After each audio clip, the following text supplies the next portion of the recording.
တို့ကကိုရဲ့မျိုးကြီးလားဟုတ်ခေရဲ့မျိုးလည်းမဟုတ်ဘူးနော်အဲ့ဆိုတို့ကဘယ်သူနေလဲ အော်ဒီလိုပါဟိုကျွန်တော်တို့ကအထူးဖိတ်ကြားထားတဲ့ဧည့်သည်တော်တွေပါဟိုဒီအိမ်မှာခလေးခမွတ်တက်ရှိတယ်ဆိုလို့အဲ့ဒါနာမည်ပေးဖို့အတွက်လာခဲ့တယ်နော်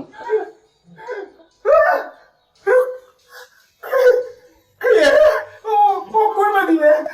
ဘယ်တော့ဘယ်လိုမှညာဖြစ်ပြီးတော့ဒါလေးမိုးလိုက်ကြတယ် ရကြလေးစေပုံနဲ့ရှေ့အောင်စားတာရှေ့မဟုတ်ပါဘူးခေကအိုပါဆို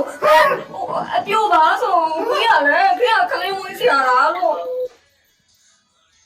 မင်္ဂလာပွဲအတွက်ကိုစီးတပ်ပွဲလုပ်နေမင်းဘာလဲလာပြောအော်အဲ့လိုလားအေးဟာဘလို့လဲ Ya te tiene, hay que quedarte en la calle que vos has llamado, tú me has dicho. မဒုံးစားတယ် မှားသွားတာဟိုကျွန်တော်တို့ကလေမင်္ဂလာဧည့်ခံပွဲနဲ့ခလေးခမွတ်တက်နဲ့မှားသွားတာ ကဲခလေးကမုန်းတာမဟုတ်ဆိုတော့ရှင်တို့ဘာဆက်လုပ်ကြမလဲ ဂုံးစင်းုံရှိတာဗောအော်မဟုတ်ပါဘူးဟိုစားရင်တောက်ရင်နဲ့မင်္ဂလာစကားတွေပါလေပြောကြရုံဗောလို့ဒါကိုပြောတာပါ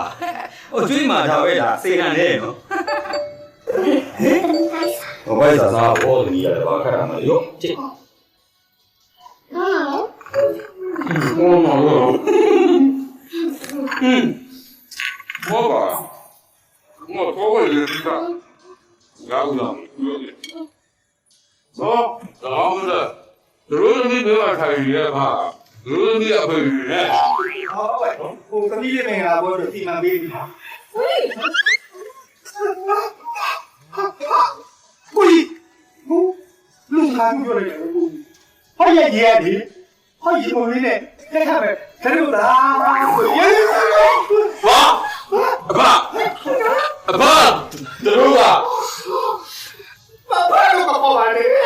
ဘာလို့မခေါ်ပါလဲဒီလိုပေါ့ဒီမှာနာမည်ရှိတယ်လေညီရဲ့နာမည်ကရေအောင်တဲ့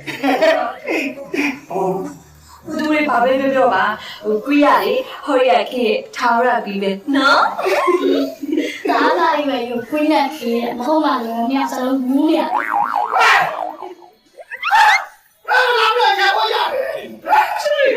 သူမမင်္ဂလာပါ